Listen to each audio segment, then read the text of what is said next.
नमस्कार बच्चों, मैं डॉक्टर जितेंद्र कुमार मारोठिया, इतिहास विभाग सम्राट पृथ्वीराज चौहान राजकीय महाविद्यालय अजमेर। कल मैंने आपको द्वितीय वर्ष कला के विद्यार्थियों के लिए द्वितीय प्रश्न पत्र जो राजस्थान का इतिहास है उसके बारे में आपसे मैंने चर्चा की थी। और चर्चा के दौरान न केवल हमने पाठ्यक्रम पर अपितु उन सारी चीज़ों पर जो राजस्थान के इतिहास की सूक्ष्म जानकारियां हैं, छोटी छोटी चीज़ें हैं जो ये प्रतियोगिता परीक्षाओं के लिए बहुत आवश्यक है और बहुत हर पंक्ति में इस तरीके से निकलता है कि कोई ना कुछ प्रश्न निकलता ही है। लेकिन चूंकि हमको स्नातक स्तर की पढ़ाई भी समानांतर करनी है, इसलिए आवश्यक हो जाता है कि हम स्नातक स्तर की पढ़ाई को प्राथमिकता देते हुए प्रतियोगिता परीक्षा के लिए अपनी जानकारी को रिजर्व रखें। वो भी जो है उस स्नातक के अध्ययन के साथ साथ में उससे प्रतियोगिता परीक्षा के सवाल किस प्रकार निकल पाते हैं और कैसे हो पाते हैं, इस पर बात करें।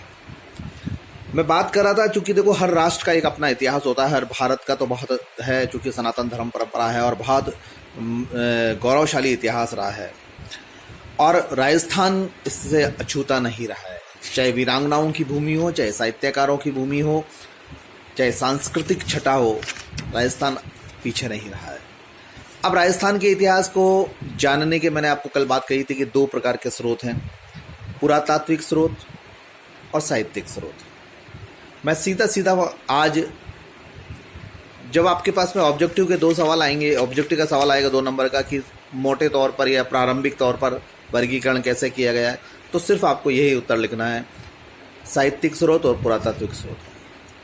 अब पुरातात्विक स्रोत को हम समझने की दृष्टि से या पुरातात्विक स्रोतों के व्याख्या करने की दृष्टि से हम उसको 2 भागों में भी बांट सकते हैं। एक होता है मेन पुरातात्विक स्रोत और दूसरा हुआ पुरालेखीय।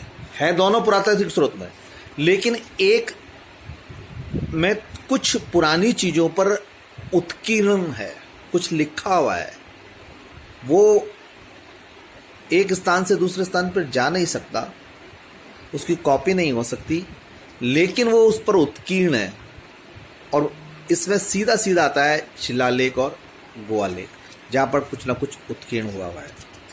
यहाँ हम बात करना चाह रहे हैं पुरातात्विक स्रोतों की। अब पुरातात्विक स्रोतों में हम सीधा सीधा मैं आपको एक पुरातात्विक स्रोतों के अध्ययन से अगर बात करूं तो देखिए, अगर जिन चीज़ों को हम जानते हैं पुरातात्विक स्रोतों में कि दान पात्र हुए, पट्टे हुए, दस्तावेज हुए, बइयाँ हुई, फरमान हुए, ये वंशावलियाँ, ये तो एक साहित्य हो गया साहित्यिक स्रोतों का। और पुरातात्विक में हो गया प्राचीन शिलालेख, प्राचीन खंडर, स्थापत्य, चित्रकर्मा के नमूने, काव्य जो कि उत्कीर्ण है, ये सारे के सारे पुरातात्विक हो गए। अब पुरातात्विक का एक और आगे चलकर हम बात करते हैं उसके बारे में कि चूंकि हम जानते हैं कि राजस्थान बहुत छोटी छोटी रियासतों में विभाजित था और उन रियासतों की बोलचाल, आम भाषा, जनभाषा सब परिवर्तित होती रहती थी और मान्यता भी है कि हर 40-45 किलोमीटर में राजस्थान में भाषा और जो है आम जीवन परिवर्तित होता रहता है, लेकिन संस्कृति मूल एक ही है। मूल संस्कृति के जो तत्व हैं वो सब जगह पर समान रूप से स्वीकार हैं। ये एक अपने यहाँ पर एक बहुत बड़ी अच्छी बात देखने को मिलती है। अब हम बात करें जैसे कि मृद भांड, मिट्टी के बर्तन और मणियाँ यानी मणियाँ मूर्तियाँ, और जैसे कालीबंगा में, आहोर में, इन स्थानों पर विशेष चीज़ें जो देखने को मिली है उनकी, तो ये सब क्या होगी, ये पुरातात्विक होगी। अब जैसे हनुमानगढ़ के रंगमहल में मिला है, बागोर में बहुत बड़ा मिला है, कालीबंगा में मिट्टी के बर्तन और भी मिले हैं, वहीं जो है आहड़ में भी कुछ चीज़ें प्राप्त हुई हैं।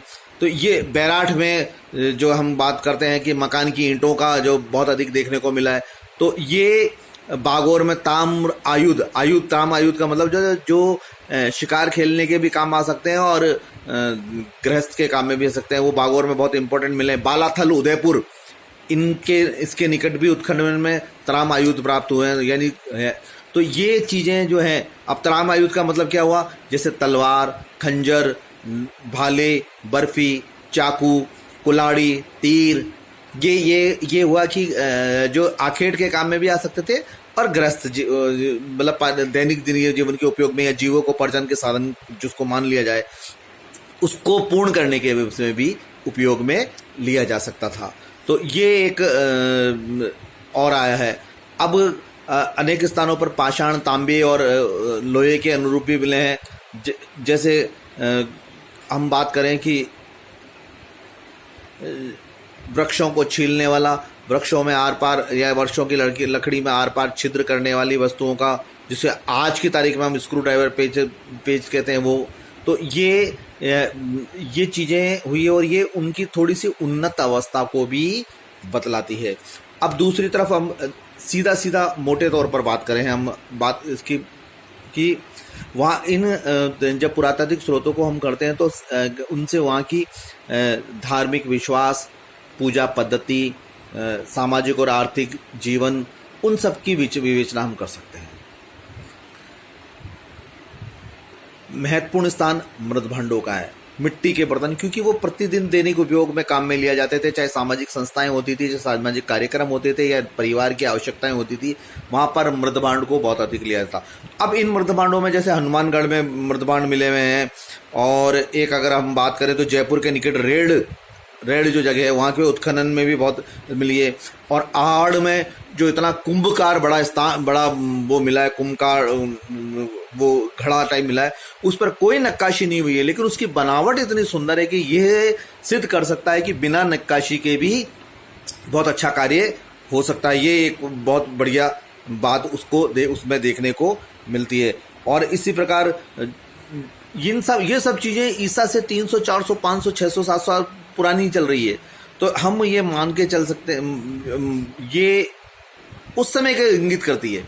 इन मृदभांडों से जो अध्ययन हुआ है, इन मृदभांडों का खोज कर जो है, ये मान के चलते हैं कि वो 2-2.5 हजार साल पुरानी सब चीज़ें हैं। अब कई जगह पर जैसे कालीबंगा में ले लीजिए, कालीबंगा में ईंटों की नालियां बनाना, ईंटों का काम करना, और जो झोपड़ियाँ बनाई थी वो ईंटों का बनना। तो अब हम बात करते हैं मृदभांड, मरणीय मूर्तियाँ, पात्र ताम्र हथियार, आयुध जिसको अपन बहुत बोला जाता है वो, और उसके बाद में कई जगह पे खुदाई में अस्थियों के टुकड़े भी मिले हैं। अब उदाहरणतः जो है बागोर उत्खनन में अनेक अस्थियों के टुकड़े भी हमको मिलते हैं। इन अस्थियों के टुकड़ों से ये अनुमान है कि वे किन किन पशुओं के हैं। अब जो मिलते जुलते पशुओं के हैं उन पर इस पर क्या है, जैसे बेल, मृग, चीतल और सुअर, गीदड़, इन सब की जो है ये चीज़ें प्राप्त, कछुआ आदि की ये। और श्रीमती D.R. शाह जो इसमें विशेष रही हैं राजस्थान के उस उत्खनन में, उन्होंने स्पष्ट किया है कि बहुत सी चीज़ें, बहुत सी हड्डियाँ आपस में एक दूसरे को मिलती हैं, लेकिन उनके नज़दीक, उन हड्डियों के या उन अस्थियों के नज़दीक दूसरी चीज़ मिली है। इससे इंगित होता है कि ये बारहसिंगा का है, ये चीतल का है, ये जो है ये सुअर का है, ये गीदड़ का है। दूसरी चीज़ें मिलती हैं, उससे फिर अनुमान लगाया जा सकता है कि ये। अब एक बहुत इम्पोर्टेंट बात आगे सामने आती है कि मुद्राएं, उस मुद्राओं पर जो जैसे कहीं पर त्रिशूल लगा हुआ है तो वो आध्यात्मिक उसकी इंगित करती है। कहीं पर जैसे रंगमहल है, वहाँ रंगमहल में हम देखते हैं कि कुषाण कालीन और पिछले काल की 150 जो है तांबे की मुद्राएं भी मिली है रंगमहल में। और इन मुद्राओं से प्रमाणित होता है कि यूनानी शासक के अधिकांश में कई भाई रहा होगा ये साम्राज्य। 28 मुद्राओं में 16 मुद्राएं मिनेंडर की है, जो यूनानी शासक था उसकी प्राप्त हुई है। और एक और में खुदाई में दिखाई देता है कि कुछ व्यक्ति खड़ा हुआ है और वह विशाल आकृति मिली है, तो उसको अपोलो है। तो यानी कुषाण कालीन जो संस्कृति थी वो यूनानी और इसकी मिक्स थी, ये बात बता देता है। तो इस प्रकार पुरातात्विक सामरिक राजस्थान के इतिहास के निर्माण में बहुत अधिक और बहुत महत्वपूर्ण योग है, और इतिहास के कालक्रम निर्धारण करने में भी होता है, क्योंकि हमको पता है। और ये सारी जानकारी मैं आपको पुनः दोहरा रहा हूँ, वहाँ के धार्मिक विश्वास, वहाँ की पूजा पद्धति, वहाँ के सामाजिक और आर्थिक जीवन, इन सब में बहुत इम्पोर्टेंट रखती है। और कालक्रम के निर्धारण में भी बहुत ज़्यादा इंपॉर्टेंट रखी जाती है। अब एक बात बहुत आती है कि अनेक स्थलीय खुदाई में अनाज के दाने मिल रहे हैं, अनाज के बीज प्राप्त हुए हैं। अब अनाज के बीज, अनाज की खुदाई में समाज जो दाने प्राप्त हुए हैं वो बड़े बड़े भांड के भीतर, यानी एक आकृति मिली है, बड़े भांड की तरह वो आकृति है, और फिर उस आकृति में जो है वो चीज़ें प्राप्त होती है और या वो बीज मिलते हैं। तो ये माना जा सकता है कि वह जो जगह है वो अन्न के भंडार वैसे होंगे। और फिर बाद में हम देखते हैं कि मोहनजोदड़ो में भी बड़े बड़े भंडार और वो हुए, हड़प्पा में अन्न के भंडार हुए, मोहनजोदड़ो में स्नानागार प्राप्त हुए। तो ये इस तरीके से पुरातत्व। अब आता है मोहरे और सिक्के। हम सीधे से बात कर सकते हैं, उस पर चित्र अंकित है, उस पर वर्ष भी अंकित हो जाता है, कई बार उस पर विशेष व्यक्तियों को हो जाता है, उस पर फसल का चिन्ह हो जाता है। वो जो फसल का चिन्ह कृषि प्रधान व्यवस्था करता है, जो इस वर्ष में जिस व्यक्ति की चित्र लगे हुआ है वो ये मान के चलते हैं कि उस तात्कालिक वर्ष में वह व्यक्ति बहुत इंपॉर्टेंट या बहुत महत्व का रहा होगा। इस प्रकार मोहरे और सिक्के भी हो जाती है, इंपॉर्टेंट होती है। तो मोहरे, सिक्के, मर्दभांड, मिट्टियाँ, अस्थियाँ, मूर्तियाँ, मृद और जो है घरों की बनावट और त्रामपात्र कांस्य है, उनके हथियार, आयुध, ये सब हम पुरातात्विक उसमें लेते हैं प्राचीन उसके बाद में। और इसके बाद में हम आगे अध्ययन करेंगे कि मध्यकाल में राजा प्रसाद, दुर्ग और वो भी किस प्रकार से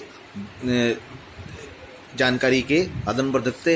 इससे पहले हम अब पुरालेखीय की बात करेंगे कि पुरालेखीय में हम किन किन को चीज़ों को लेते हैं। मैं पुरालेखीय का आपका अगले अध्ययन में अध्ययन कराऊंगा। लेकिन जैसे बिजोलिया का शिलालेख है, आबू का शिलालेख है और श्रृंगी शिलालेख है, रणकपुर है, ये इन सब बातों का हम पुरालेखीय में अध्ययन करेंगे।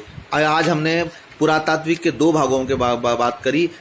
प्योर पुरातात्विक के बारे में हमने अध्ययन किया और पुरातात्विक में ही पुरालेखीय का बाद में हम अध्ययन करेंगे और उसके बाद हम साहित्यिक पर आएंगे।